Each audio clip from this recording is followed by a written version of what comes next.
Welcome to the very first ever Geek To Me Radio podcast. We've been on the radio a few times. You've heard us, maybe our segment there. And this is the first ever podcast I've done. So I'm a little nervous. Also my first time on Periscope for anyone who might be watching, and I find that hard to believe. But if you are, hi, thanks for watching. We have the ladies from Super-Heroines Etc, who I've had as guests on the show before. And they've come back graciously to talk the year that women have had in comics for 2015, which has been pretty sensational overall, seeing all the different projects and the female-led comics and TV shows and movies that have been out in 2015. I'm joined by Rori. Hello. Name on the list, I'm like, wait, no, it's not left to right. Fox, Hey. who's been on the show before, and Wendy. Hey. And we'll be talking, as I said, all those topics. If you would like to live tweet, since anyone who's on Periscope, I did put this out on Twitter, so if you want to send in a twit, a funny picture, a rude comment, it'll come on the Twitter feed, and we can see that there. So feel free. We might not share the rude comments unless they're extremely funny. Then we will. Might have to respond accordingly. Exactly, yeah. So yeah, don't, this is kind of new too, because as a podcast, we're not bound by the rules of the FCC, so I can do anything I want and say anything I want. This is maybe dangerous. So we'll start off. Why don't each one of you say a little something about yourselves to introduce you? Fox, you want to start? Yeah. First off, I have to apologize. I have been getting a little bit sicker, and so my voice is coming and going. So if I sound either like I'm dying or just super sultry, that is why. But yeah, I am with Super-Heroines Etc. I am a board member, and I am a cosplayer as well, illustrator by trade.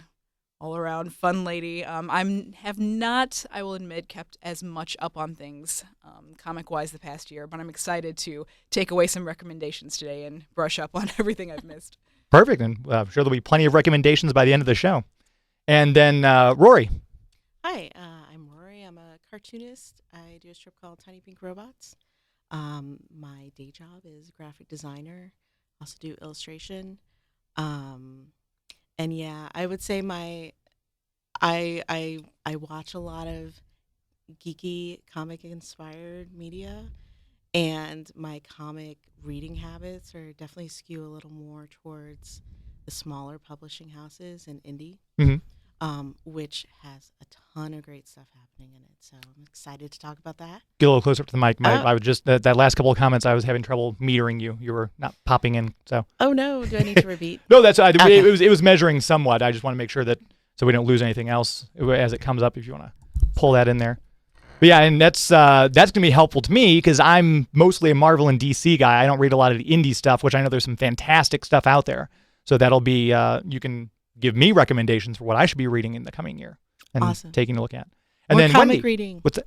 Yes. More comic reading all around. Yes. Yeah, I'm Wendy Buskey. I am the PR and marketing director for Nerd for a Living. We focus on careers in nerddom, if you will, so helping people find their path into movies, comics, animation, etc. My big geek loves are probably like the MCU, MCTVU, and kind of everything in between. I'm just totally in love with a lot of the indie comics out there right now, like Rory was talking about, so I'm excited to talk about them. Let's start with one of the ones you mentioned, Bitch Planet, which I know of. I've heard the name. I'm not familiar with. So for other people who might not be familiar, why don't you explain a little bit about Bitch Planet to me? Sure. Well, it's a sci-fi dystopia with a definite feminist bent. It's by Kelly Sue DeConnick, who people who would be more familiar with the big two would know her from Captain Marvel. Yeah. Okay. It's just, I think the thing, like beyond even just how awesome the comic itself is, it has inspired a lot of kind of females in nerddom to just kind of, there's a kind of an element of it called the non-compliant. So it's you're seeing people walking around cons all the time now just saying, I'm non-compliant. It's like a feminist mantra at this point. And it's really wonderful to see like how Kelly Sue has kind of inspired that with these characters and just kind of with her writing in general. Yeah, I saw people cosplaying from it when there was only, I don't know, had the issue come out yet. I think there was only one preview out, and I saw people cosplaying at it as characters from it because they have these distinctive orange overalls. Okay. So, because it's a prison planet. It's a prison planet where they send women who misbehave. A cool thing about it is that it's not. It was reading it. I found it very depressing, but in a good way, because it has, although it's hyperbolic, like a good dystopia is. It has parts that really hit home. Like, it's not just a very sexist, misogynistic society. It's also a very racist society, and a very fascist society. Like, and you see all of those things come together. So it's a male-dominated world, and they send the women who don't comply to this planet. Is that kind of what it is? Like, the leaders are literally called fathers. Hmm. That's their term. Like, they're the patriarchs. Okay. Yeah. And when did that start? Was that been out for a couple of years, I think? I think it started in 2014, if I'm not mistaken, and just seemed to take off more throughout 2015.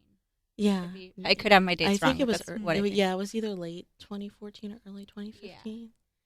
Okay. It seems like it's been out for longer than it has, I wonder, because it's so big. Yeah, it's gotten huge over a short period of time, so it does feel like it's been around a lot longer. Okay. That'll be one that I check out for sure. Yeah. Because I'd not heard of it. And then we've got, staying in the comic book realm too, Marvel's been coming out with a lot of female-led comics. I know Fox and I were talking about this before we started the podcast, and they've got Wolverine is now, his daughter has taken over the role. X-23 is now the new Wolverine. Jane Foster is the new Thor, which I keep buying comic books thinking, oh, I'll read those. And I buy the comic books and I don't read them. I've got a stack this tall that I need to go through. So last night, Guilty. I very quickly ran through and Nice. caught up on some of them. But Yeah. the female Thor was such a good story. Jane Foster, who has always been kind of the love interest going all the way back to the 60s with Right. Journey into Mystery, has cancer. And when she becomes Thor, the cancer goes away while she's Thor. But it also, she's undergoing chemotherapy, and it purges the chemotherapy, which is poison, from her system. So when she reverts back to Jane Foster, the chemotherapy has been negated and she still has the cancer. So every time she becomes Thor, it's killing her a little bit. And that dynamic is just so interesting. Really interesting. And yeah, it's a totally new take on the character of Thor. And if you're not reading it, that's one of the ones I'd recommend. Of all the books I've been reading from Marvel, that's one of my ones I'm going to definitely read each month now, because That's it's very one I've fascinating. been really wanting to get into. I hadn't actually, but I knew the Jane Foster spoiler, so no worries there. I figured out they relaunched the series again with the new. I figured most people by now You're probably safe. know. Yeah. But no, I've heard nothing but good things about that, so I'm excited to actually dig into it. Yeah, it was very good. And then the all-new Wolverine is just his daughter is taken over now that he's dead. They killed Logan in the death of Logan. They have a new Avengers team called A-Force, which is all female Avengers. It's She-Hulk, it's Captain Marvel, it's Spider-Woman. And that one I've got, and again, I haven't read because there's not enough time, it seems like. But that's a cool concept that they're doing. They kind of did that with X-Men early last year. Mm-hmm. And I think they kind of intermingled like the teams always do. They start out with two teams and they kind of intermingle the teams, so it didn't last very long. But it seems like that had a strong following from the sales report I saw on Diamond Distribution. Yeah.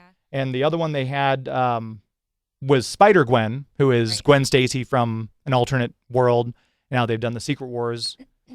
There's one universe, and Gwen Stacy is now Spider-Man for all intents and purposes, which is interesting too. Are any of you Spider-Man fans or? I think I was a long time ago, and I still like the character. I just haven't been like actively into it for a long time. But I love the concept of Spider-Gwen. I think she's awesome. It even had hoodies. I went to Fantasy Shop last night. Oh, yeah. and they had Spider-Gwen hoodies. Oh, I'm yeah. like, I actually would wear that. That's very neat, and it looks She's just like the become a character. geek fashion icon for sure. Yeah, definitely. And Batgirl is about the only one. I haven't noticed DC doing as much. I mean, they've got Batgirl, and they've really kind of turn that character around a little bit. Yeah, between Babs Tarr really does an awesome job on that book. Like, it's gorgeous. Yeah. And Cameron Stewart. Yeah, it's just a fun book. But that, I think, at least as far as I'm aware, because I don't read a lot of DC, but that's the one to me that I've noticed the most and has been the most notable breakout. Yeah, there's been a lot of people talking about that one. And again, I've got the entire run of 48 issues, haven't read, but maybe the first 7. So I'll get caught up eventually, I'm sure. But yeah, the artwork is very impressive each month. Every time I see it on the stands, I'm like, I've got to get this one for sure. It stands out. Yeah, I remember when they released the new uniform specs, and it was just like the internet exploded with fan art. Like, it was just a giant tidal wave. Mm-hmm. And Batgirl has now become such, because I always liked the character. I like the Cassandra Cain version, but she's just really been the character of the book. Everything has really been elevated with the new writing creative team they have on the book. They had, I think it was early last year, that alternate cover. They were doing a bunch of alternate covers, and they have the Batgirl cover where the Joker is painting the smile. And there was that huge outcry. I don't know if you saw it on Twitter, but there were people wanting to ban the cover and save the cover. I'm obviously not a woman. So as a female, were any of you, did you think it was too far? Did you not care? It's hard to say. Yeah. I wasn't a fan of it. I mean, yeah, I'll take a stand. Like, I was like, and especially once the creative team of the book came out and was like, we didn't want this. You know, I've only read the first issue because I read it and I was like, this isn't for me, for Batgirl, because it is definitely skewed towards a younger audience. And I'm a 30-something-year-old woman.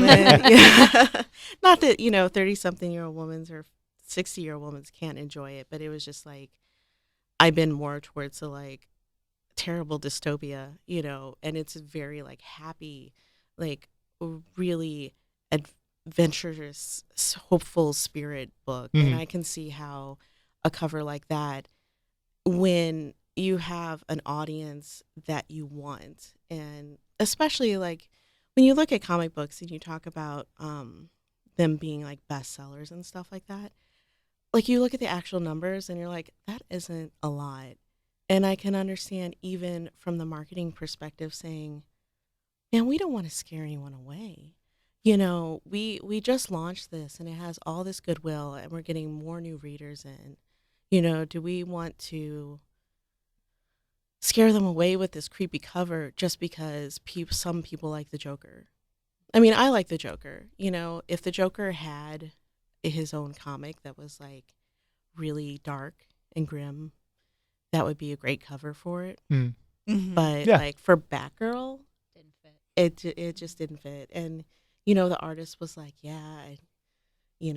this doesn't fit, and the creative team was like, this doesn't fit. It just seemed like some people were like, well, we don't like that anyone doesn't like what we like, and so we're really mad.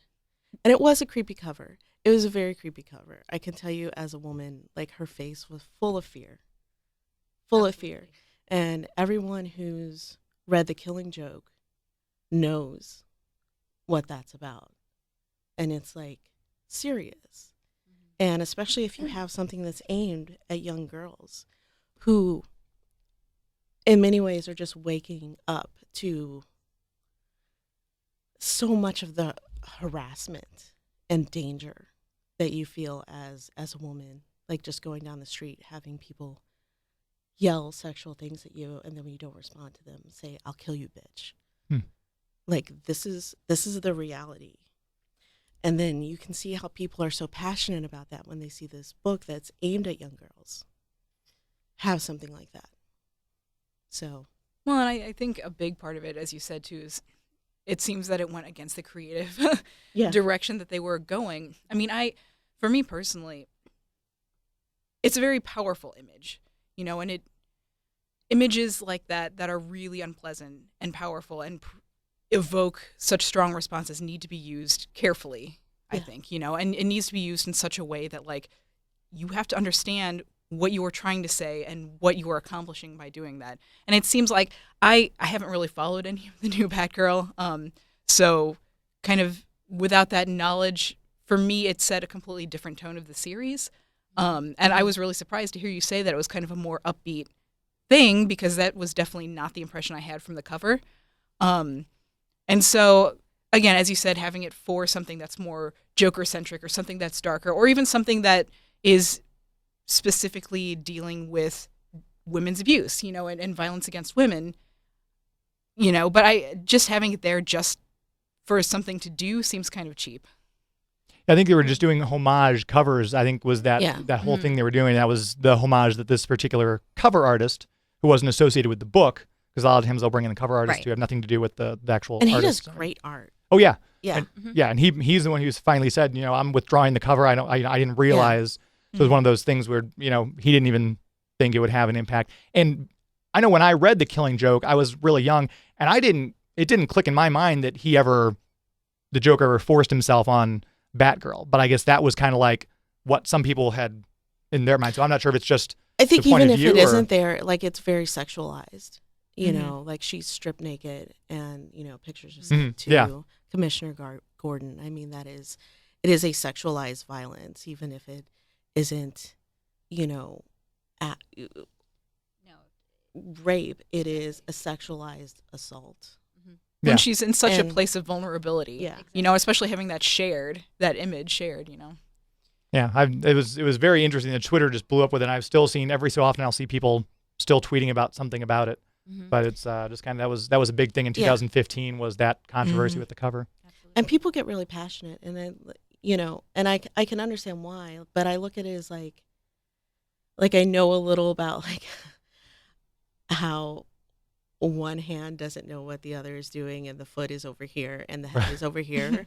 With a lot of these, like no one, and I would imagine like someone was just like, someone was in charge of the cover, and no one heard about this, and it just happened.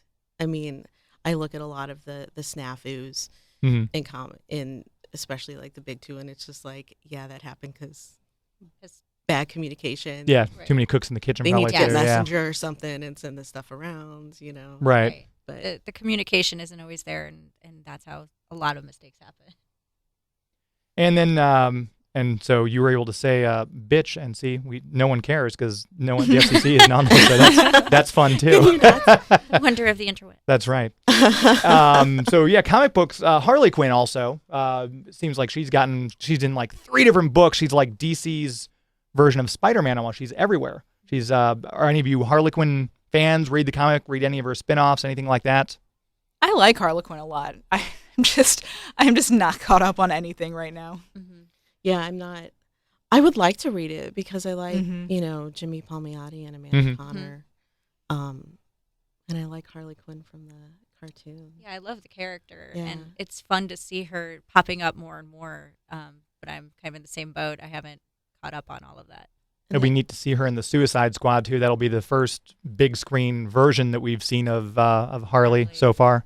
And DC, I feel we'll use this time to transition to movies, I guess. But DC, I don't know if any of you feel the same way, because I know you said you were big with the MCU. Yes. It feels like DC is rushing to play catch up with like shoehorning in everybody they can into the Batman versus Superman. And it almost, I'm a DC comic. Like if you put the comic books in front of me, I usually prefer DC. But movie wise, man, Marvel is just knocking it out of the park. They've been building it up since 2008. And I feel like DC's quickly trying to catch up, and it almost seems a little desperate. It does. Well, and they've played so hard on we will be dark, everything will be dark, and whereas Marvel has kind of made it a fun universe to play in, and I feel like it's definitely been to their detriment. It's like you had, the initial, the Dark Knight, series come out, and nothing against those films, I enjoyed them, but it just does continuously feel like with watching the last Superman film, which admittedly I was not a fan of. No, it was not great. You're I not haven't alone been a fan of the last 2 Supermans, so I'm not really terribly thrilled about Marvel, the new Batman versus Superman. I'm hoping that with the inclusion of Wonder Woman, I want it so badly to be good. I'm like, she looks cool, let it be good. But yeah, it does feel a little bit desperate. Suicide Squad, it just seems like everything coming out about that seems like a disaster. Like, please. See, that's the one I'm most hopeful for of their movies too, because I read the original run in the 80s with Ostrander and love that comic book. Mm-hmm. And even the new versions they've launched now in the new 52 have been really solid. Mm-hmm. So I'm excited to see what they do with it. And David Ayers, I think, is a decent director. I'm not as big of a fan of Zack Snyder, which is another reason I'm not too thrilled about Batman versus Superman. But so I'm hoping for good things. I want it to be good. I really do. And I want all of them to be good. I know. You know, it's like you have this little cloud of please. Like just lift and all the sunshine will come through. But yeah, I'm hoping. And they're currently filming the Wonder Woman movie. That's already filming now. Yeah. So they must have, I guess, good. And it's set in World War I. I think that's what I've heard. Yeah, at least it started. I'm not sure if it's flashing back and then going forward, or if it's all set in that time period. But that was very intriguing to me. I'm like, okay. I think that's the one I'm the most optimistic about. Like I really do. And maybe that's just, again, wishful thinking, but I'm actually excited about that one. I just don't want it to be so dark. Like, there's only so much of that I can take. I can only watch so many of, say, the Dark Knight movies before I'm just like, I can't anymore. Exactly. My soul is being crushed. You know? And I, you know, very nostalgic to me is like Batman the Animated Series, and Justice League from those days. And like, in those days, those were really serious for cartoons, you know, and they tangled with some really big themes. And he was serious, and it was dark-ish in a noir sort of way, but there was also fun things that happened there, you know, and like, it was just, it's hard to be in like the Gotham world now. It's so depressing. And the Batman animated series really set a new tone and a new benchmark for how the cartoons are looked at. In other words, or another thing I was saying about DC, they're animated, their direct-to-DVD movies are just phenomenal. All their stuff's been really good. And again, it's Justice League was so good. Yes. Oh, yeah. Yes. Oh, my So goodness. good. Well, even the Wonder Woman from that series of cartoons, you know, she was so cool. She was so cool. I was so glad. Like, she, Susan Eisenberg is the voice of Wonder Woman on the Justice League, and she's a friend of mine, so I have to pass that along. Nice. That you're like, she's so cool. Well, tell her I said she was so cool. We just started following each other on Twitter, actually, she and I texted her. I said, whenever I read a Wonder Woman comic, you're the voice I hear when I'm reading Wonder Woman's dialogue. She's, to me, the definitive voice of Wonder Woman. She is. Just like Kevin Conroy is for Batman. Oh, God, so. yeah. Mm-hmm. Well, and also for me, Mark Hamill is the Joker. I mean, you cannot have another Joker in my soul than Mark 100% agree. Yeah, they've had some okay ones in like the one that Under the Hood, that DC anime movie. The guy who did Joker's voice was good, but it's just like, you're no Mark Hamill, sir. I mean, it's just once you get to that level, it's kind of hard to pass that benchmark. But it's like for the Heath Ledger as the Joker, he did a phenomenal Joker. It was not my Joker, but it was a good Joker, you know. And I guess that's the thing, isn't it Jared Leto who's going to be the newer one? I don't know. I mean, it's an interesting view of him, but it's not, for me, it's like, well, it's not really the Joker. I mean, the Joker wouldn't do this sort of thing, you know.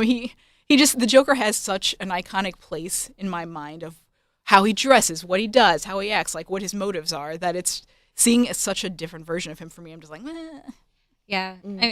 I trust that, like, Leto will be good because he's a really good actor. It's just, I don't know that he's going to be the Joker to me. I agree. Mm-hmm. One of the things I was talking about with a friend about the Joker is over the 75 years he's been in comics, we've seen different versions of him. And it is kind of cool that each actor has brought something different to the role. Nicholson never tried to impersonate Cesar Romero. Yeah. Heath Ledger definitely did his own thing. Yeah. But there's always been that aspect of which version of the Joker we're going to see.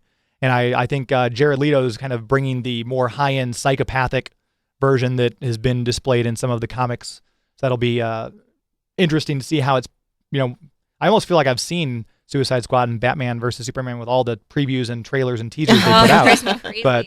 But I'd like to save something for the screen, you know? Well, yeah. You feel like watching that first trailer of Batman vs. Superman, I'm like, okay, well, the last scene of it, you're like, all right, well, I guess you're not fighting anymore. Right. Well, we know they don't kill each other, so that's a spoiler. I mean, I'm open to it being a really good performance because I remember when they announced that Heath Ledger was going to be the Joker, and everyone was like, Casanova is going to be the Joker. Like, that's true. You know, everyone was like, pretty boy, what? And then he nailed it.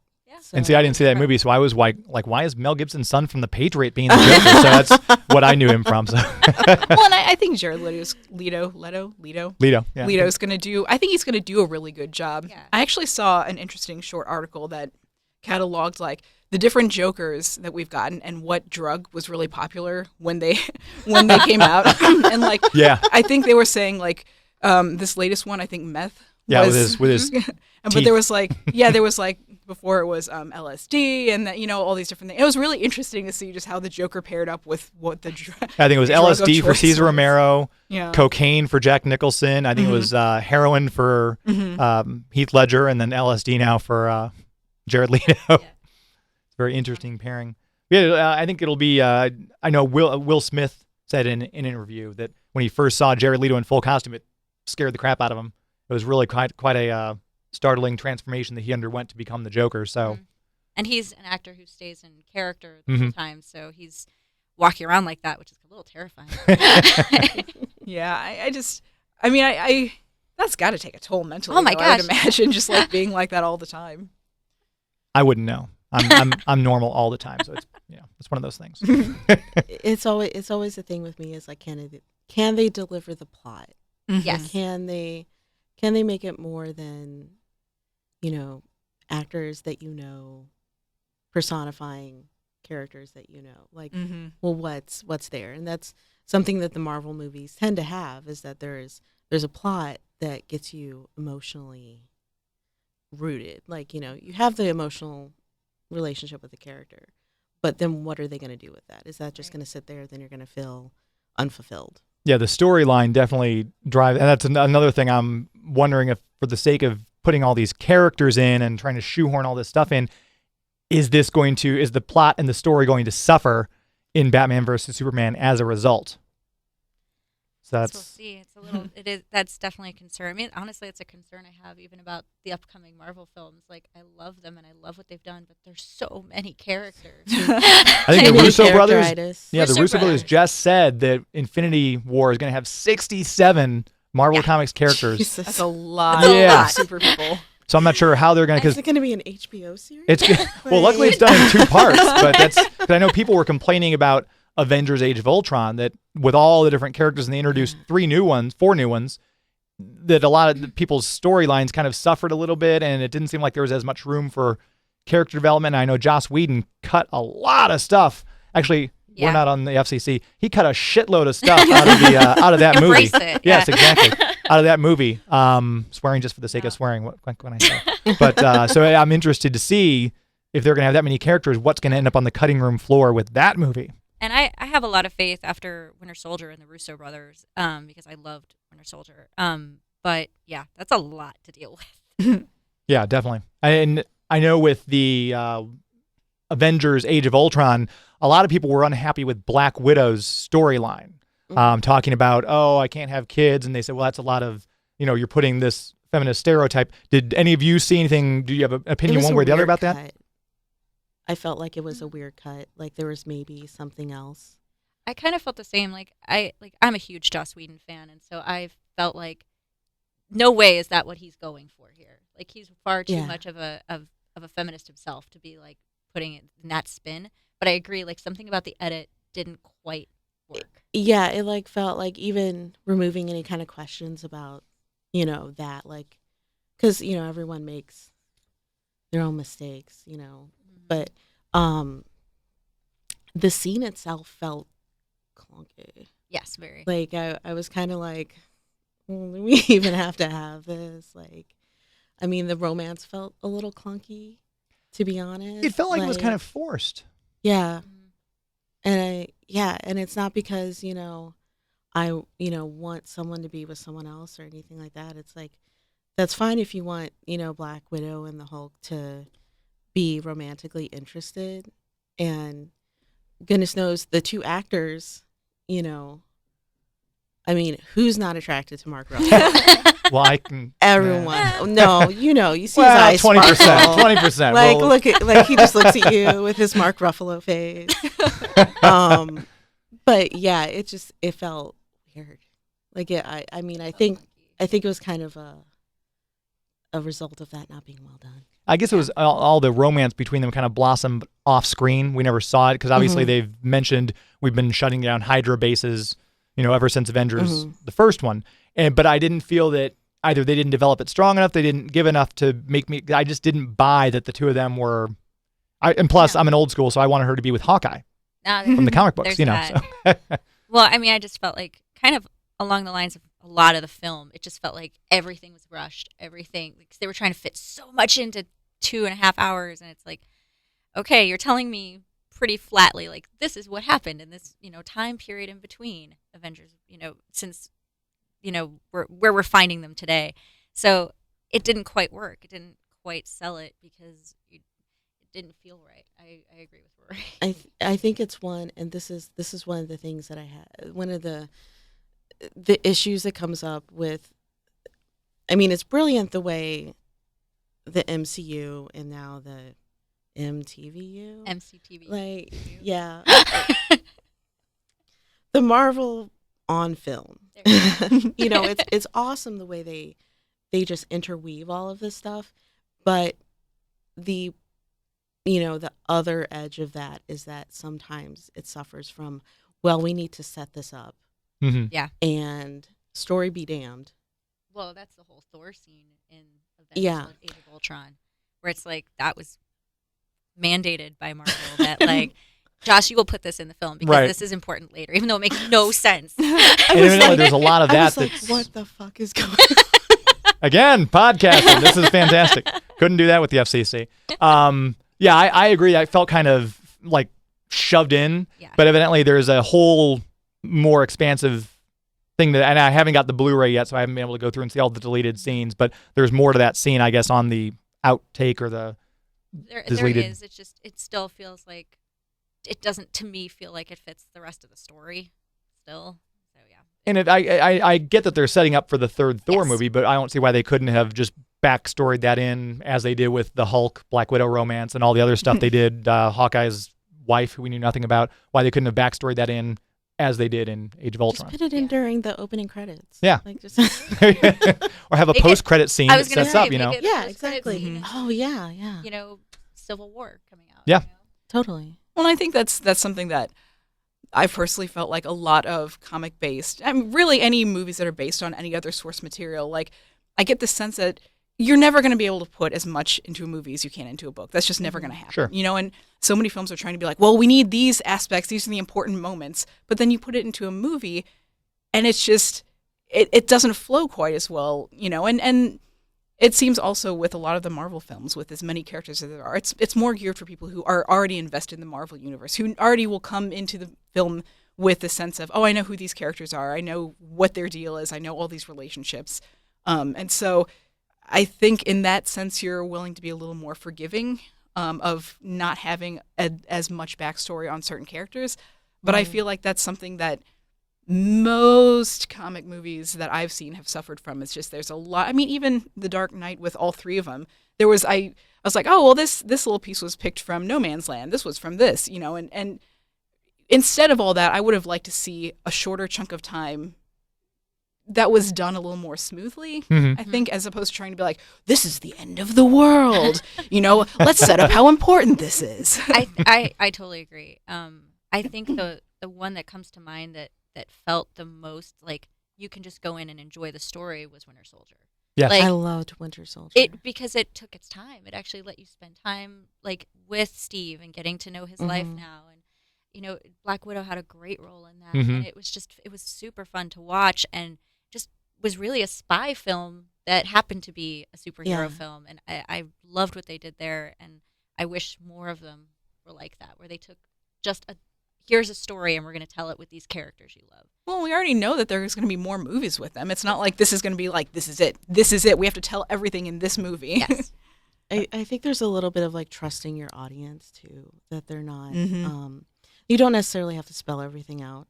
I think that was my favorite part about the second Hulk movie, is that they just handle his origin in the beginning credits. I was like, yeah, that's how you do it. Screw spending, the first act of the movie on stuff that everyone, if they don't know, they can get. Like this is not like complex intrigue. Well, even just like, or spending he's bitten by a radioactive spider. Right. You were just making me think there's a Spider-Man. mutant. Right. If you want to know why I'm not really a big Spider-Man fan anymore, his origin story. I'm so tired of it. Well, Like, yes, I know. It's like There was two series, like of 3 movies within like 10 years of each other. I know how he came Spider-Man. Yes. Like, I get it. Yeah, when they announced they were rebooting Spider-Man, I said, if I have to sit through Uncle Ben dying one more damn time, I'm going to lose my mind. I'm tired of seeing the old guy get killed by the burglar. Yes. I never realized until this many movies came out, and what I feel like was a very short amount of time, that he had this much of a. Did he ever have that much of a following? Like it He's always been Marvel's flagship character. So there's that's that. a lot of movies. That's a lot of movies covering the exact same thing. That's because Fox Studios doesn't want to give it up. It's like they keep revamping it. Sony for Sony, Spider-Man. I'm sorry, Yeah, Fox my is bad. X-Men. Yes, you're right. Yeah, yes, I'm they looking don't. at Fox. And Because every time they're just like, okay, this is it. This is going to be the one that everyone's going to love. Exactly. And then when it's not, it's like, okay, wait 2 years, okay, this is it. This is going to be the one. And they don't want to give up that IP, because if they keep going with the series and they keep rebooting it, then Marvel will never get it. I want to see it done like the old cartoon, where he was really chipper and like giving out, good advice to the kids and stuff like that. I'm wondering if with Tom Holland taking over the part, and now that he's kind of a little under the Marvel umbrella, Sony still has their fingers in the pie, but I wonder if they're not going to. He's a much younger Spider-Man than we've seen in the other movies. I wonder if they're going to kind of have that lightheartedness brought back to the character. I hope so. And I am excited that they're starting to play nice together, and that Spider-Man can appear in these films. But again, it's another character. But I hope that it feels a little bit more like the Peter Parker we want to see. Right. Yeah, I think it's, handled by the Russo brothers. He's going to first appear in the third Captain America movie, and they did such a good job with the second Captain America movie that I've got pretty high hopes for this one. I think, I'm hoping it blows Batman versus Superman away at the box office, but Same here. we'll see. But Transformers I was still horrible, hope and Batman people still went and versus saw it. Superman is good. Yeah, I do too. I want them all to be good, but It's going to be so dark. I know. It's going to be so dark. Like, throw us a couple jokes at least or something. Yeah, I'm not. And the thing is, like, I'm fine with Ben Affleck. I love it when he directs. Yeah, he's quite a good director. I think he'll be great because I've always said for Batman, the hard part is playing Bruce Wayne. Anyone can put on the cowl and be Batman, and I think Ben Affleck has what it takes to nail that role. The Bruce Wayne and everything I've seen, which we've seen a lot on the previews and teasers and everything, I think he's going to do a phenomenal job. I think, and again, all the people like you were pointing out earlier, when Heath Ledger, they were saying, oh, well, he's going to be the Joker. They did the same thing when Daniel Craig took over. He's going to be James Bond. He's not supposed to be blonde. He's my favorite James Bond. Me too. So everyone needs to wait and withhold judgment. As much as there are people who hate Ben Affleck out there, I think he's going to do a great job, and I think we need to see the final product before we judge. He shouldn't be playing that role. So I want his voice to actually match, like, Christian Bale, man. Like, every time I was in the theater and I saw one of those films, like, every time his Batman voice came on, I guess it was just a mixing thing, snafu that happened back there, but I could tell that it was like hard on afterwards, like in a different room at a different time, and it just sounded so separate from all the ambient noise and everything going on. I was like, you could hear the where's your voice coming from, Christian Bale? Makes me you've got that low of a growl. It's kind of, you have to have it projected in somewhere. Otherwise, I'm sorry, I can't hear you. What were you threatening? Well, no, and you can too tell much it's a different room, vocal like, fry, Batman. But yeah, that's it'll be interesting to see what they end up doing here, coming up with that. And I know a movie that I did not get to see, which did rather well, and a lot of people were saying it was basically about a female person, and Mad Max was thrown in, was Mad Max Fury Road. I was about to bring that up because we're talking about like old properties with new stories. And instead of just bringing, it's been 30 years. Yeah. Like that is a full generation. He could have just been like, I'm going to do a retread. No, something completely different. So you all three have seen it. That was one of my. I saw it like 3 times. Many times. Sadly, oh my god! I have not. Okay, well, I'm with you. Yeah, I was. Well, I've got the DVD. I can load. Please do, because I was actually in a theater and I saw the first 5 minutes of it, and then there was a tornado warning. And they evacuated.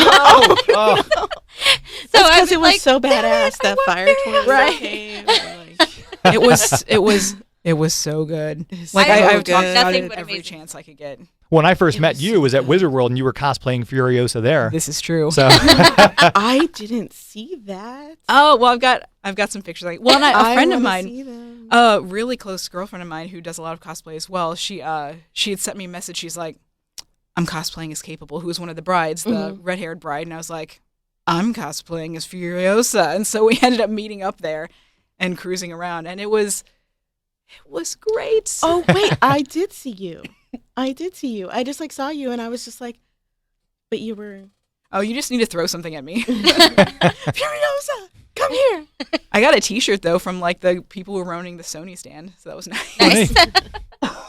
yeah, Earn this. a lot of people are saying that was basically the first female-led movie of 2015 was Mad Max, and a lot of Oh, people yeah. weren't expecting it to be, but it was about her, Yeah, and it was Tom about Hardy her just happened and to be the along for the wives. ride. Mm-hmm. So that's kind of cool that, again, as you said, he took this property that's 30 years old and gave it a new twist, as it obviously did really well at the box office, really well in Blu-ray sales. Well, despite Nominated for all Best the Picture now. naysaying from the Mhm. MRA people. Oh, Yeah.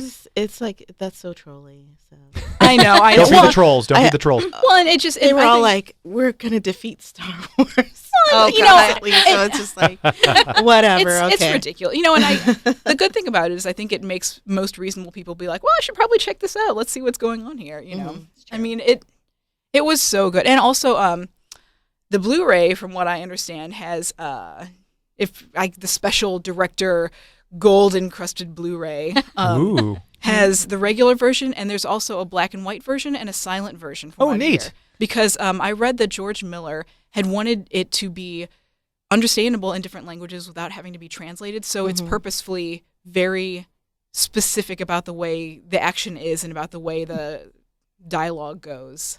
I mean, even if you get away from the plot, it is.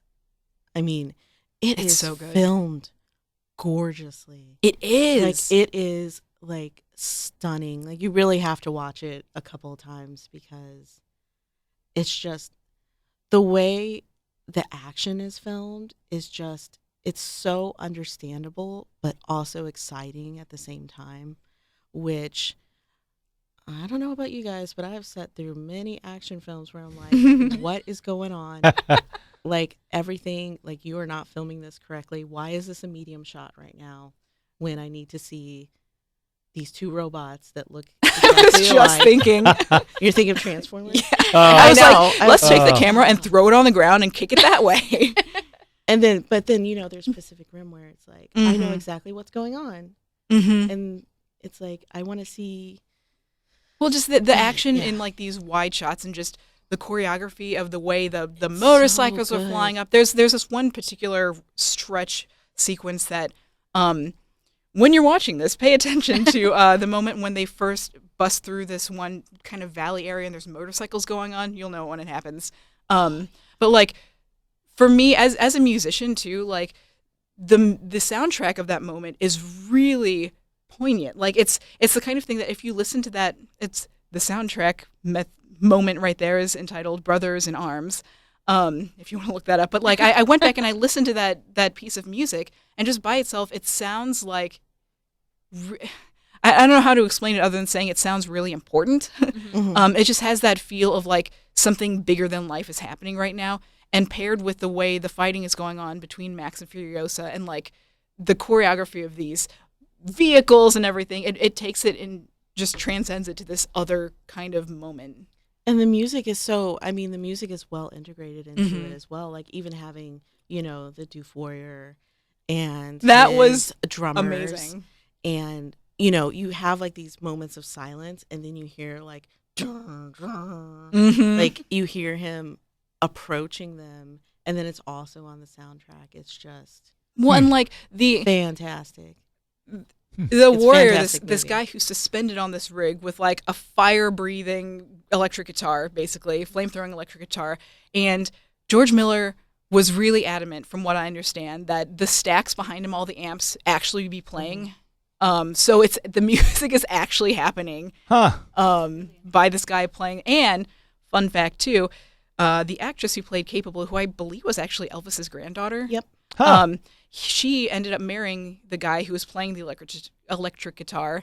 And also, apparently, the stunt double for Mad Max and the stunt double for Furiosa are also now married, and they have a kid, I think. See, George Miller bringing people together since 1978. Look at that. Well, and it's it was I could go on. I can't say possibly enough how much I loved it, and even from like a feminist standpoint, and if people were going on beforehand like, oh, this is a feminist movie, like flame-throwing electric guitars, car chases, desert, post-apocalyptic. If this is a feminist movie, I embrace what the future has to hold. And yeah, there's no reason. I mean, feminists can have pyrotechnics. Yeah, pyrotechnic feminists. I think it's in the rule books and where they can't actually. No. Well, like I'm pretty sure that fire starting is a tenet of feminism. Well, the thing too that I loved about it is that it doesn't just show Furiosa as this, powerful woman who's getting shit done, and like going through and making stuff happen, but the brides also feature very prominently, and it also shows that like they're also very powerful, but for different reasons. They've gone through a lot, and I forget her name, the woman who did Vagina Monologues. Oh, Eve Ensler. Yes. George Miller brought her. She actually works with victims of sex trafficking, and he actually brought her on to speak with the actresses on kind of what this experience would have been like. And one of the things that in the beginning had really worried me, because the story revolves around the rescue of these women who were basically sex slaves to this warlord. Not once did we see a rape scene. Not once did we have to experience, because that makes me really uncomfortable. I don't like scenes like that. Because that is like a trope. It is post-apocalyptic, and like films too. It's like, how many rape scenes are you gonna see? Right. And like it never, like we didn't have to go through that, and we completely understood what was going on just by like he walks into this room and they're gone and they wrote on the walls and stuff like that, and you see how they act afterwards, but that's all you have to see. And I really appreciated the kind of, I don't want to say necessarily gentle, but the very thoughtful way that was approached. Well, it sounds like he's just doing it to a more thoughtful and intelligent audience then, who doesn't need everything spelled out for them in that case, if he's doing it in that particular way, which is also, hopefully that says something about the people who are going to see these movies too, that they're a little bit more. Yeah, it's back to trusting your audience, that you don't have to necessarily see the torture that someone is going through to empathize with them. Well, I think and I'm a fan of gross gore movies, but it's nice to also not have that. Exactly. And the movie actually doesn't have a lot of gore in it. Like it is very violent, but I find that the way he does violence, you very much feel for really everyone. Yeah. Even the war boys. You feel for all of these characters, which, I know some people kind of criticize, like, oh, because like every woman I know went crazy for this movie. And I mean, I know why, because I went crazy for it too. Because you have not just one, but really a bunch, because you have Furiosa, you have the wives, you have the Vulvolini, which is awesome because you get to see old broads kicking ass, and they are awesome. They're badass. Like you get to see all of this, and it's not like, hey, let's bring on the women, and no one's like, hey, sweetheart, and it's just great. Yeah, well, the thing too is like I'm so tired of, I think many times we are a scene of torturous violence or rape, or like the mass death of many is thrust upon us as just like, this guy is so bad. How bad is he? He's so bad that he's raping someone. He's that bad. And it's only there to show us excuse me. It's only there to show us how bad this guy is. Like we're not supposed to take anything away from the victim of that situation. We're not supposed to be like, oh man, this is terrible, and like this, but this is dealing in this other person's story in this particular way. No. It's because he is so bad. Or, people, different characters having their lives thrown away as just, how bad is he? He just killed like 10,000 people. Yeah. And it doesn't even feel like anything. Well, Like, and a lot of it's times because it's just so bloodless, and Mhm. it is the way it's filmed. It's not necessarily like that you can't have this or that. It's about doing it well. Well, and we for Super-Heroines, we just recorded our quasi-monthly podcast, which was on the new Star Wars movie. But one thing that came up was that also in the old one as well, like Alderaan is destroyed. There was like, let's say, billions of people who just died, and like it's never really brought up again. No There's one a lot of really, funny memes about it. Yeah. I mean, Yeah. nobody seems to notice that this planet is gone. And it seems like there's so many situations where like a planet's been destroyed. That's terrible. And then, but I mean, the characters in that moment may react, but then later on, it's no big thing. All my friends and family are dead, but that's cool. Yeah. No, I mean, going into like The Force Awakens, that I loved the movie, but I totally agree that was like so quick to be like, okay, they're all dead. I really want to Moving see on. the director's cut. Yeah, I think there has to be. Because- But J.J. yeah. Abrams has said there's not going to be one, which Oh. is I know. JJ, no. Damn you, J.J. No. Yeah. Because then, because that was my thing too. It's just like, oh, here's this planet you've never seen with this character that the camera is on that you're like, that must be someone.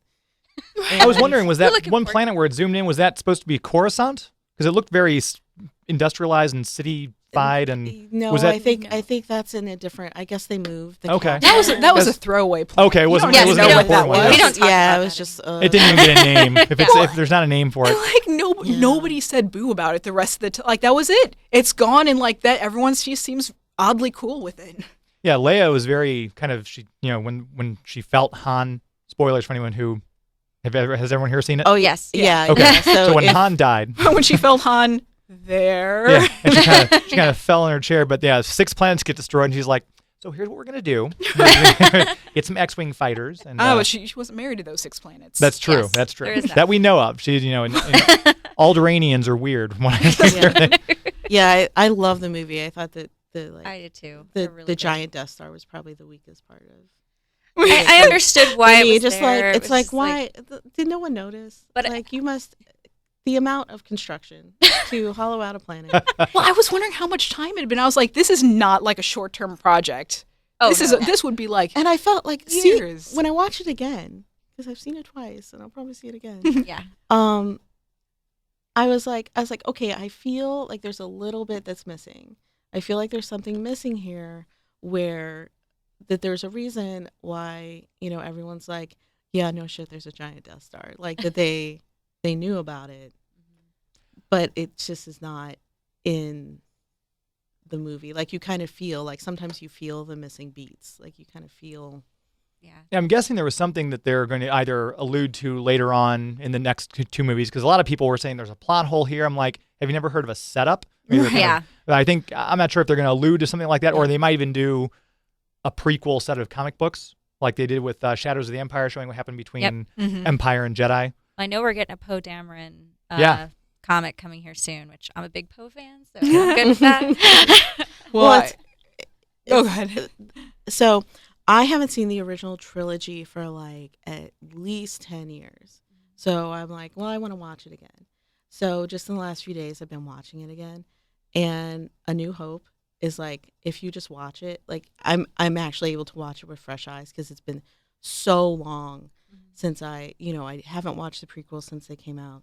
Yeah, you're haven't. So like with fresh eyes, I'm like, yeah, this is kind of full of plot holes too. Oh, And sure. and then you watch Empire, which is like so badass after you watch Oh. A New Hope. And I'm like watching it with fresh eyes. I'm like, man, people must have been like, hell yeah. like, and oh no. Like when Luke gets his hand cut off, I'm yeah. like, damn. And John Boyega, the character who plays Finn, has said in an interview that he's already, obviously they've started pre-production and beginning filming this month on episode 8, Mhm. and he said the script is very dark, so it's probably going to take that Dark. Empire turn. I'm okay with it because Empire was dark as Yeah. fuck. Yeah. But you It still had was- light. Like you had Lando Yeah. until he turned asshole. It's funny, like watching it, it's like everything is like literally dark. Oh yeah. Like you have like, on Hoth, it's just this like barren wasteland, and Hoth they're used like to it's freak all me these out when I like was a kid. blue. Yeah, it's really intense. I know the Imperial Walker is so creepy. Oh yeah. And then Dagobah is like swamp. Like it's like all gross, and then they get to Cloud City, which is like this, point It's of like light. Vegas. And that's where they get totally Vegas. fucked Space over. Vegas. Yeah, they get fucked over in Space Vegas. But it's kind of cool because when they get there, you see all the bright, shiny clouds, Yeah. and when you realize the Empire's there, everything is dark from there. Yep. And that's Yeah. kind of a cool way that he juxtapositioned that. That's Bespin. good Yeah. filmmaking, Yeah. man. It is. And that's kind of like one of those things where we talk about over explaining film. It's like some of that stuff you can just do visually. Yeah. And people get it. It gets in your brain. I'm gonna Fill say, in the gaps. like when we saw, my husband and I saw the Star Wars Force Awakens twice in theaters, second time with his family. And the second time we saw it, when they're talking about the Death Planet, and when they mention the oscillating fan as being like the one thing they have to hit to destroy it, his brother is sitting row in front of us. He like busts out, like only person in the theater, he starts laughing, because it's like with the Death Star. Uh-huh. You Oh, build there's this a little- big, yeah. you build this big, powerful thing and just, but just hit that one destruct thing right there, Yeah. and like it'll be fine. The Family Guy that they did the Blue Harvest for the New Hope when Family Guy kind of skewered it. That's what they, Stewie's Darth Vader, and he's talking to the guy. He said, well, there's as long as we cover this up, this little exhaust port here, well, can't you put a board over it or something? This is the one thing, really? You guys didn't enclose it? No, I'm sure it'll be fine. So that was, yeah. I mean, I'm not gonna tell anyone not to nitpick, because nitpicking is fun. But like, I feel like there's a difference between nitpicking and like more critique. Yeah. Like, Admittedly, I didn't think that hard. I just sort of went, like, especially the first time I did, because as a lifelong Star Wars fan, I'm sitting there like unintentionally analyzing everything. Like, okay, I'm checking this box. there's what I was looking for. But on the second viewing, it was just like, I'm just gonna sit back and let all that go and just enjoy it for what it is, because like I loved the new characters. I think just watching little girls right now running around screaming about Rey is like the most joyful thing I've seen in so long. How about those toys, though, right? Oh my god! Yeah. Did they screw up just a little bit? Yeah, they Again? didn't- I the, mean, Come it's not on. like she's the protagonist or anything. She's totally the main character. Yeah, they didn't put her in the Monopoly. Hasbro The lost out Monopoly, the Monopoly thing thing. was It was ridiculous. And they said, crazy. well, it would have been a plot spoiler had we included her because it came out 8 months before. You could have given her battle staff if you didn't want to spoil Okay. the fact that she's the new Jedi. She's in the What? posters with. and what about Exactly. I was just okay. So we don't watch TV. We watch Hulu. So Count. You're better But- off. But there's a Duracell commercial that has been playing for a long time, and the girl is dressed up as Rey and whips out a lightsaber when she's destroying the neighbor's Christmas. Thank goodness And Duracell it's is not like- owned by Hasbro. Otherwise, that wouldn't have happened. It's like, spoiler. There's the spoiler. It's like, but who cares? She's on the poster. Just put her in the damn game. I don't know. Even having watched, knowing what I knew about and having watched, the previews and everything, I don't know. That was not, to me, any sort of spoiler. There was another spoiler that was much more dramatic. Yeah. Right. But like, who didn't know that though? I Right. mean, like, and who cares? Like, Finn held the lightsaber. Finn fought with the lightsaber. It wasn't a Exactly. big deal. Like, let her be in the toys. My God. Yeah. Yeah, there's not like a thumbprint activation. on Right. The signature lightsaber. Yeah. James Bond had one of those, I think. Too. I do have to say though, Finn was one of my favorite characters. He was yeah. Great. he was complex and interesting and hilarious, and I thought he was awesome. See, you just hit the nail on the head. It's like the thing that when I left Star Wars this time that I didn't think about going in, but when I left, I realized it, is that it had a sense of humor again. Mhm. And Yeah. the prequels didn't have that at all. Like No. they took themselves so seriously.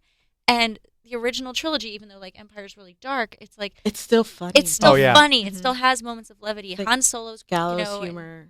right. It's like you always have at least something in there to hold on to. Like, okay, we have a break. And these movies had that. Like having Finn be so funny, in Poe and just moments between all of the characters. It was a relief. And I love that there was bumbling again. Yeah. Like, Physical comedy. that's The stormtroopers it running feels away. good that not everyone knows what they're doing, Yes. and that feels right. Yes. Totally. Yeah, his TIE fighter was still tethered as he's trying to take Yeah. off. It's like, Oh, that was a great scene. my dog on the leash trying to get out the door. Is like, no, I'll take come care of back. I love the part where you have I like love Han that. and Finn in the Death Star and like he's like Han's giving him the little What nod. are you doing? What are you doing? What are you doing What with are this?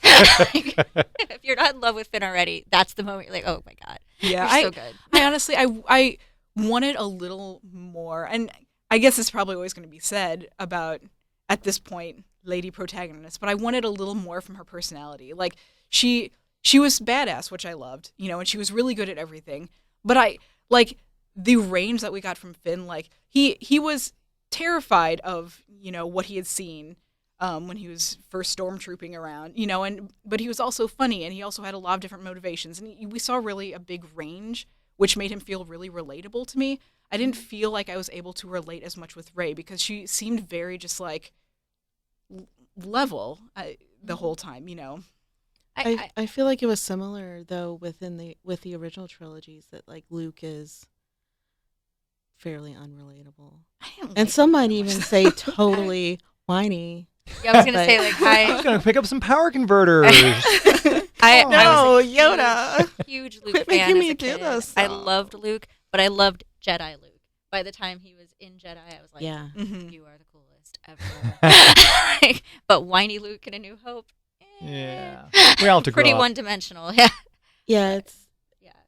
When your aunt and uncle get burned to death by There's- stormtroopers, I think that makes But you we've grow seen up pretty whole quick. planets. People don't care. Yeah, like Leia kept her shit together even Yes. after her planet was destroyed. That's right. Yeah, Like, she I was got just shit like, to do. come on. I've got to escape from the Death Star. I've got to get back to my base. Yes. She was very determined, Leia. That's She's why like, I she's can't the believe general you now. assholes. Yes. And Luke is off like running off somewhere. That's right. Yes, he's hiding know. while she's just like, I'm going to take care of this. I've got to say though, my absolute favorite character was Maz.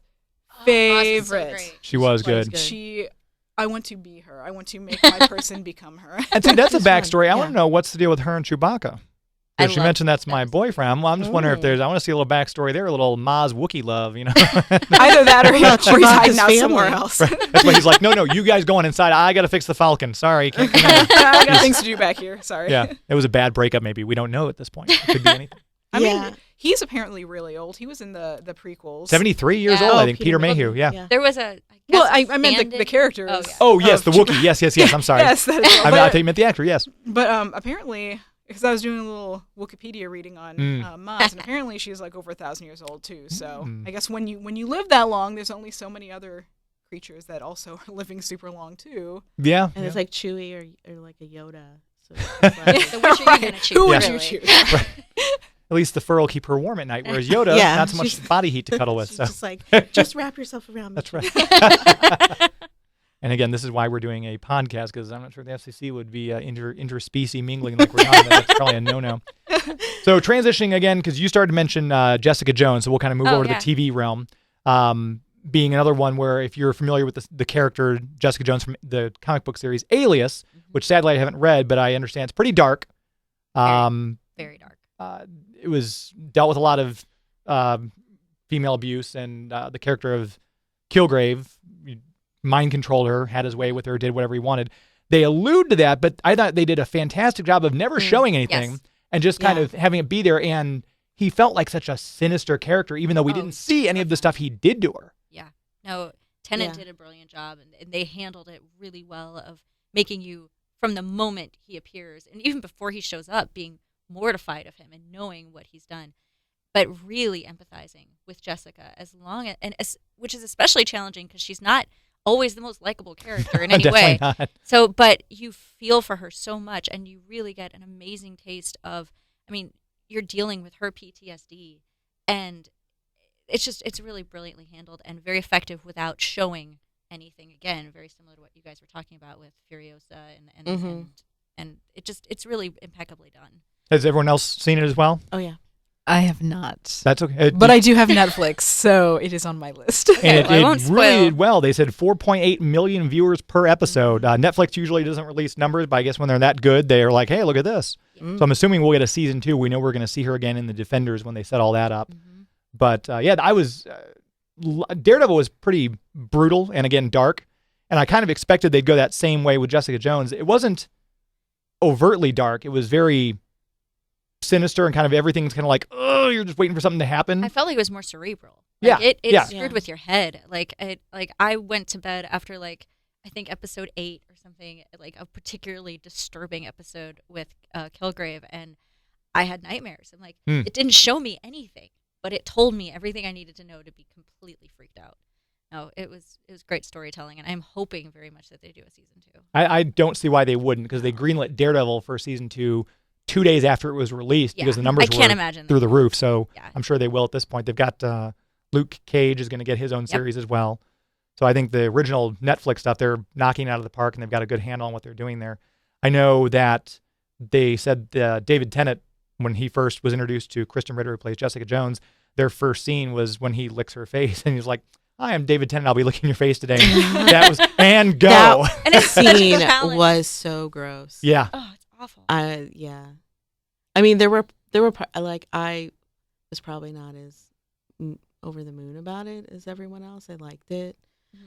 I had some problems with emotional pacing.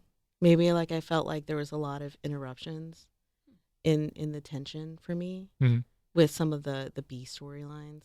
I was like, I did not give a shit about this.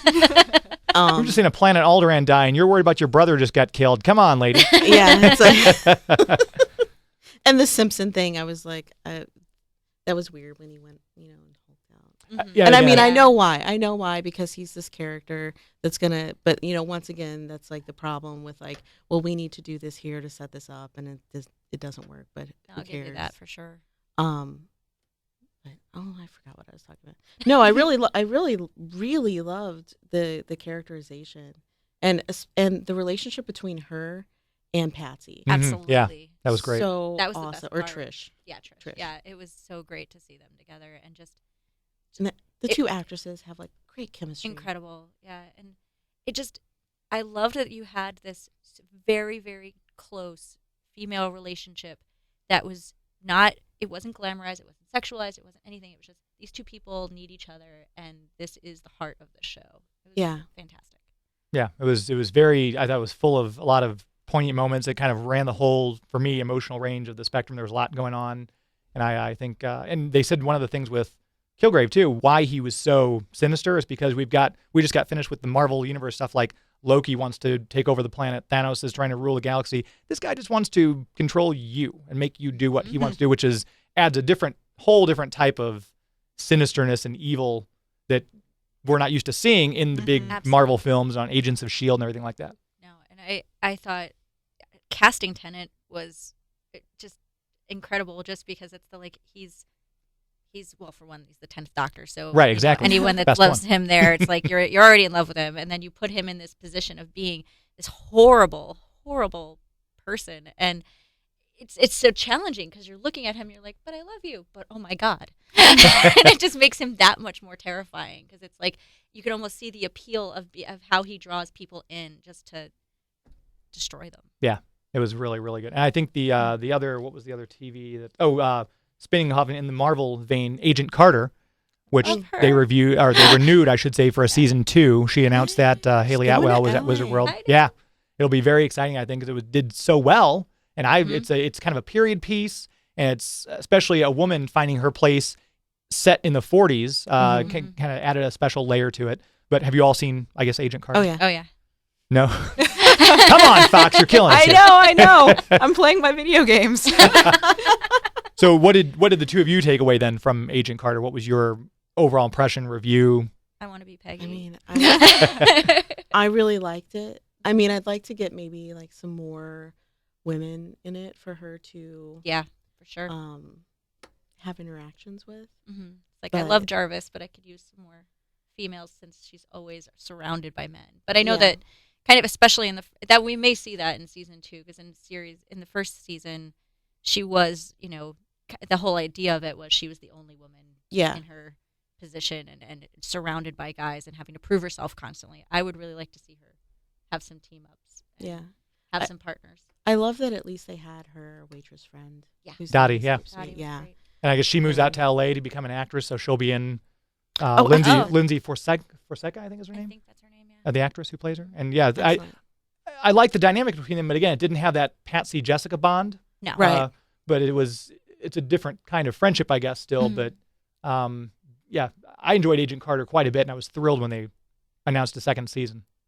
No, and I'm really excited about it, and I've loved watching over the past hear like Haley Atwell's increase in visibility and kind of her putting it out there, and consistently kind of standing up for like, okay, I'm now a major player in this Marvel universe, and I'm gonna come out and kick ass and continue to support all of these other women. So She's even said that she would like to be the 13th Doctor after Capaldi leaves, which because we've obviously seen down. Doctor Who great. has now kind of done. Stephen Moffat's played with that. He's made a point of it in the last episode of the season that any Time Lord can regenerate, go male or female. That doesn't matter. We've seen done with the Master in the beginning of the season, and with the council member who Peter Capaldi zaps, and she turns into goes from a man into I a haven't woman. seen the current season yet. Okay, I won't spoil anything else. I won't go any further. Don't spoil it No. too much. Like that, But yeah, they asked Haley Atwell at a Comic-Con, would you be interested in being on Doctor Who? She's like, I would like to be Doctor Who. And obviously, Stephen That would be Moffat set so that up now great. where it would not be. But I know that would be great. I've heard from some women even, it's like, he needs to be a guy. So do any of you have I any don't- feelings? No. I mean, I think you look at the Master character, and Michelle Gomez came on there and she just reinvented that character. Mm-hmm. Like, because I mean, John Sim did a good job of doing a new spin on it, but like she's just great. she's amazing. And I mean, it's also one of those things where you hear about stuff and you're like, yeah, I want this, but I don't want it to fail, because it's like Catwoman, Ugh. the movie. Like people still use that.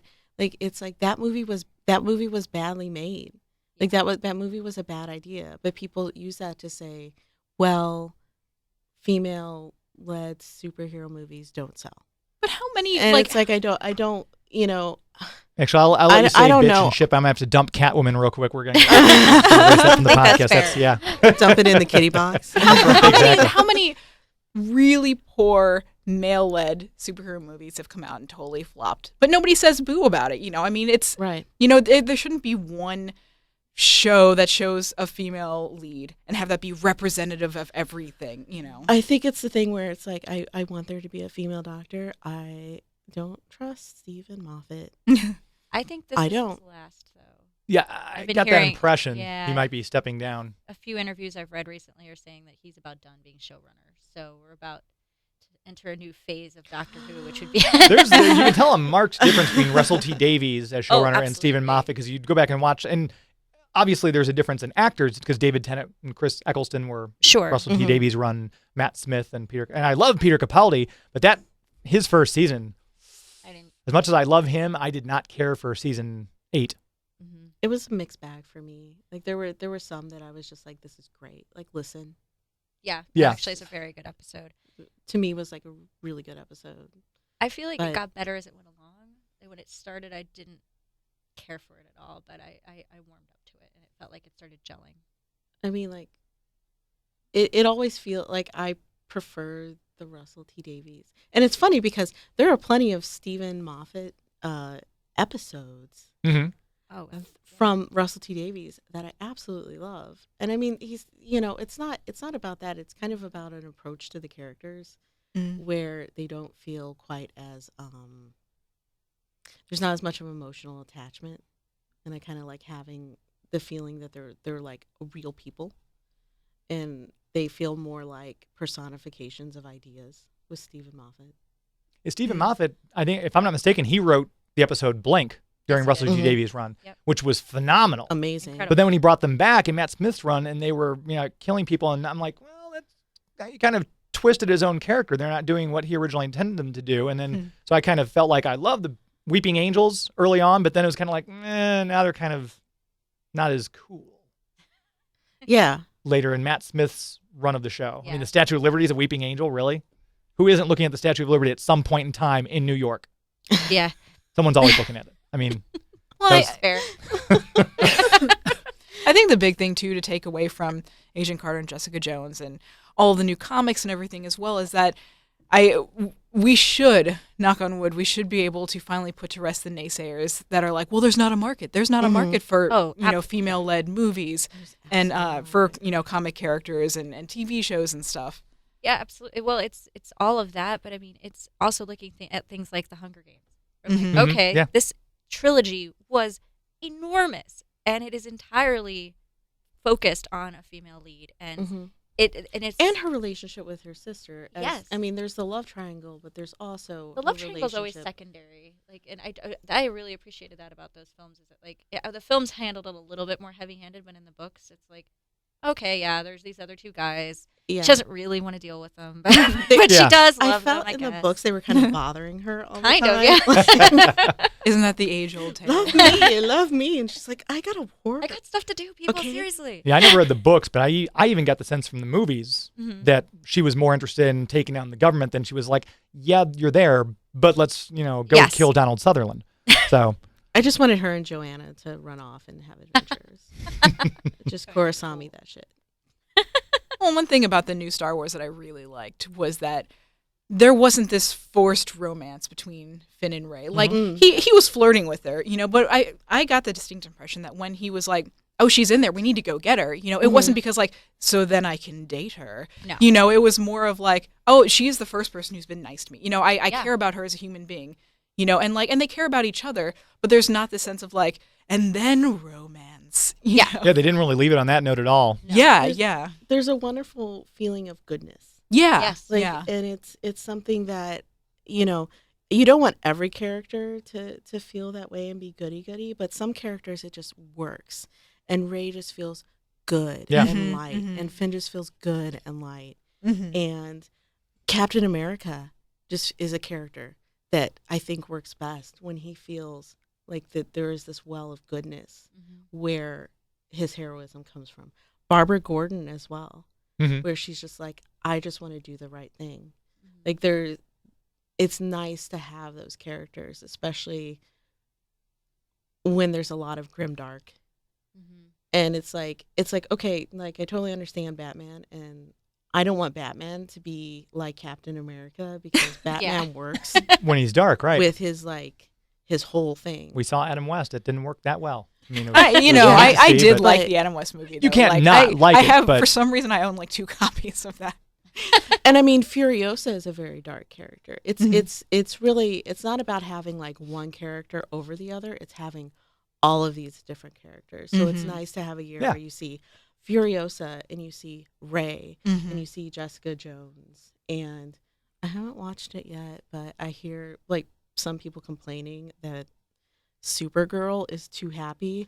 So I'm kind of like, well, good. She should be. Like- I mean, that's the kind of the Yeah. essence I get Isn't from her. she always Yeah. like, Yeah. Bubbly like, and- spunky and yeah. like rah rah? Yeah. Like, The series have been. I don't know if anyone else is watching it, but I've enjoyed it. It came out to record numbers for the premiere, at like 3.1 Nielsen share, and it slowly dropped off, but it kind of rose a little bit, and now it's holding solid. They've actually renewed it for a full season on CBS. Wow. It's the first TV, national TV, one of the big networks, female-led superhero movie or TV series since Wonder Woman, when Linda Carter did it, and it's 40 years old.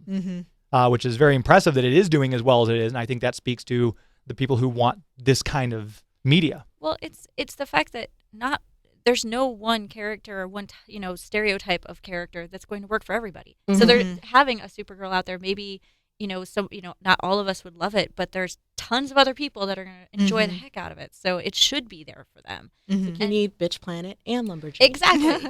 And if that's too upbeat, the last one I'll touch on is iZombie. I'm not sure if any of you were watching that on the CW.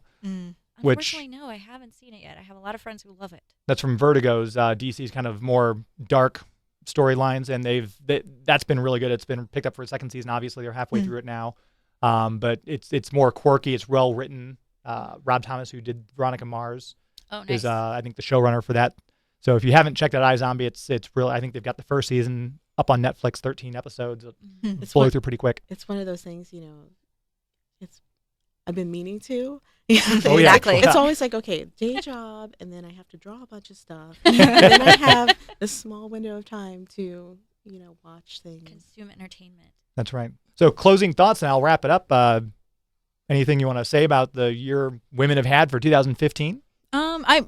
I love seeing, kind of as you were just saying, the wide variety of types of women leads and characters and how well everything's been received. Like, the numbers are in. We want more of that, And And I also love seeing more women relationships as well. Like I'm used to seeing a woman surrounded by guys, and I think we saw with the popularity of Frozen and like kind of the relationships there that people want that. People want to see women interacting together and empowering each other. And I thought that was really cool. And I look forward to more of that in the coming year.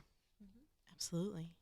I just realized I would be remiss in comics if I did not mention Raina Telgemeier, who has been on the New York Times bestseller list for years, maybe a year. Most comic people don't necessarily know who she is because she does comics for Scholastic, and they're young adult comics, but she is huge. Like, she is huge. Like, this is a woman who is making comics that are maybe not. Yeah, they're aimed at girls. Like, they're from a young girl's perspective. Raina, what was the last Raina name? Telgemeier. Telgemeier.